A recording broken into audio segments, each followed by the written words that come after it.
आज की जो घटना घटी है, कल से हमारे यहाँ जीएसटी, हमारे यहाँ आदरणीय दुर्गेश जी जो हमारे आरएसएस के विभाग के संपर्क प्रमुख हैं, उनके ऊपर जिस तरीके से जीएसटी के अधिकारियों ने दुस्साहस किया है। मैं दुस्साहस इसलिए बोल रहा हूँ कि प्रदेश और केंद्र में हमारी सरकार है और हमारे संघ के एक पदाधिकारी के ऊपर हाथ डालना ये दुस्साहस की श्रेणी में इसलिए आएगा कि व्यापारी हमारा जीएसटी टैक्स के साथ साथ जितना इनकम टैक्स और अन्य टैक्स रहते हैं वो सबसे ज़्यादा देता है।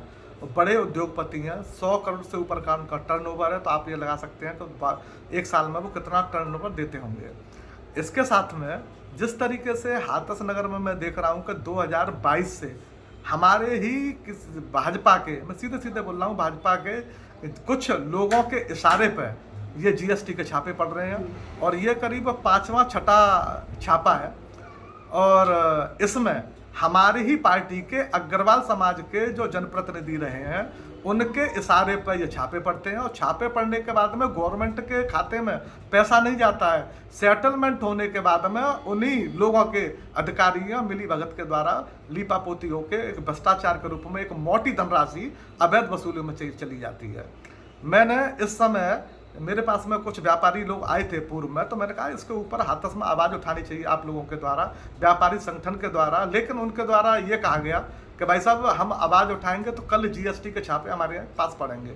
लेकिन ये दुर्भाग्यपूर्ण विषय है कि हमारे यहाँ दुर्गेश जी, उनके अकाउंटेंट, उनके साथ में मारपीट की गई जीएसटी के अधिकारियों के द्वारा। ये मानवीय अधिकारों का हनन है। इसके साथ साथ आप मारपीट नहीं कर सकते, मानसिक उत्पीड़न नहीं कर सकते, पूरी रात मानसिक उत्पीड़न किया गया, ये अपराध की श्रेणी में आता है। क्योंकि मैं लॉयर भी हूँ, मेरा ये मानना है कि व्यापारी वर्ग को आगे आके इन अधिकारियों के खिलाफ आवाज़ उठानी चाहिए, इनके खिलाफ एफआईआर दर्ज करानी चाहिए और एक ऐसा सबक देना चाहिए जिससे अगली रेट पड़े तो जीएसटी अधिकारियों को ये पता चलना चाहिए कि मुट्ठी भर जीएसटी अधिकारी यहाँ पे आते हैं, 8, 10, 15 आदमी, और आके 2.5 लाख की आबादी वाले शहर के लोगों का उत्पीड़न करके यहाँ से निकल जाते हैं और हम हाथ पे हाथ धरे बैठे रहते हैं। इनको सबक सिखाने के लिए जनता को और व्यापारी वर्ग को आगे आना पड़ेगा।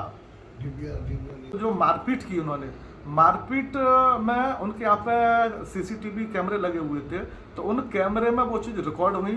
तो उनका दुस्साहस ये देखिए कि उसकी डीवीआर को भी जब्त करके ले गए, जिससे कोई सबूत उनकी मारपीट और उत्पीड़न का ना रहे। ये भी एक अपराध की श्रेणी में आता है। इसके खिलाफ भी आवाज़ उठा के एफआईआर दर्ज करानी चाहिए।